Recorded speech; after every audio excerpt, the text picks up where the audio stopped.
Good morning, students. In hydrogen chapter, we have today a new topic which is laboratory preparation of hydrogen gas. So far, we have discussed the preparation of hydrogen gas using water and steam, and here we have hydrogen gas to prepare using acid, dilute acids. Acid like hydrochloric acid or sulfuric acid on reacting with zinc, that to a granulated zinc will give you hydrogen gas. Remember, granulated zinc is a zinc that contains copper as impurity in it, which produces catalyzing effect, due to which the rate of reaction is increased. So we are not using pure zinc, instead granulated zinc, which means zinc containing some copper as impurity in it.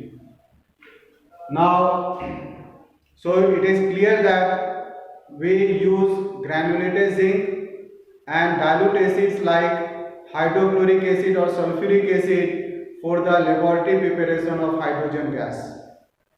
Now here is the setup.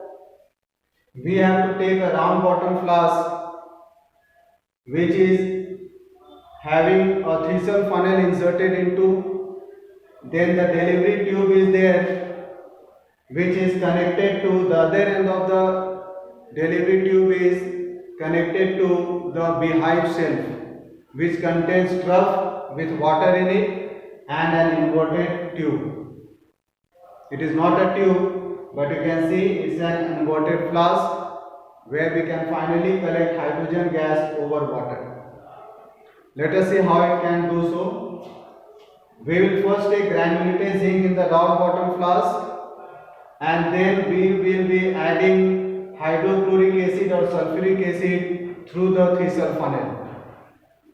When the reaction takes place between acid and granulated zinc, hydrogen gas so produced will be now released and will be coming through this delivery tube, which will be finally collected over the water by the process called downward displacement of water. You can see the bubbles here. These are the bubbles of hydrogen gas, where you can see finally it is going to be collected over this water.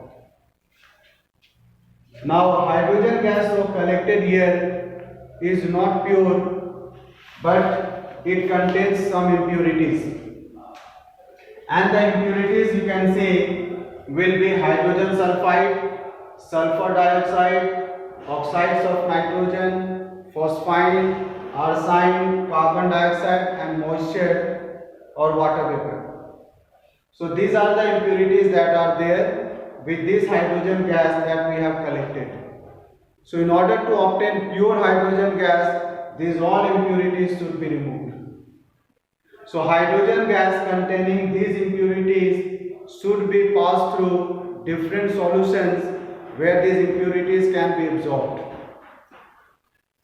For example, to remove hydrogen sulfide gas, when we pass hydrogen gas to the solution like lead nitrate solution, it will be hydrogen sulfide gas that will be absorbed into it.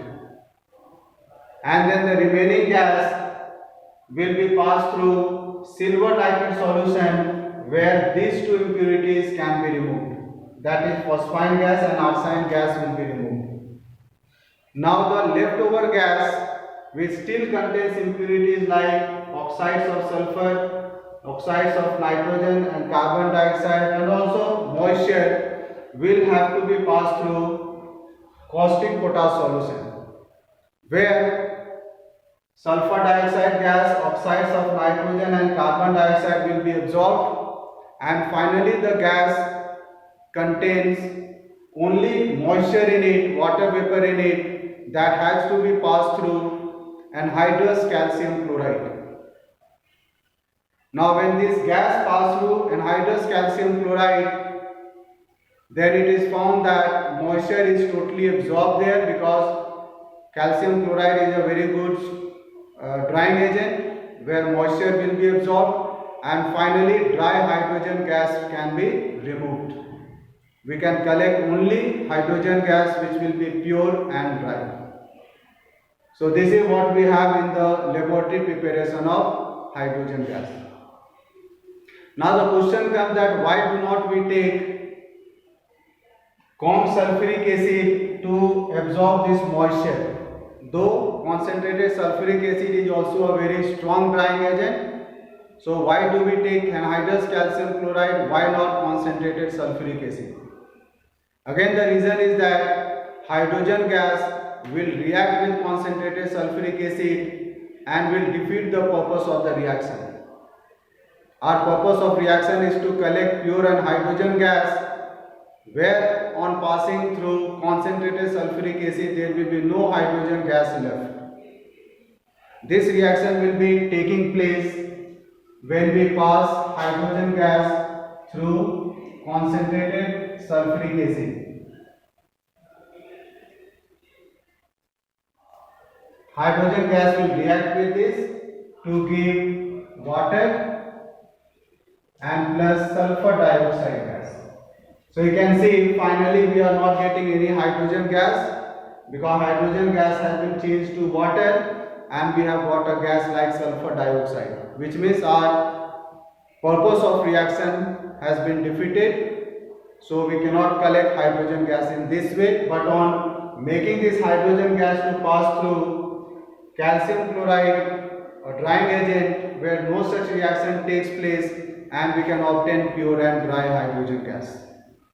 So this we have about laboratory preparation of hydrogen gas. We will see something more about related to hydrogen gas in the next class. Thank you.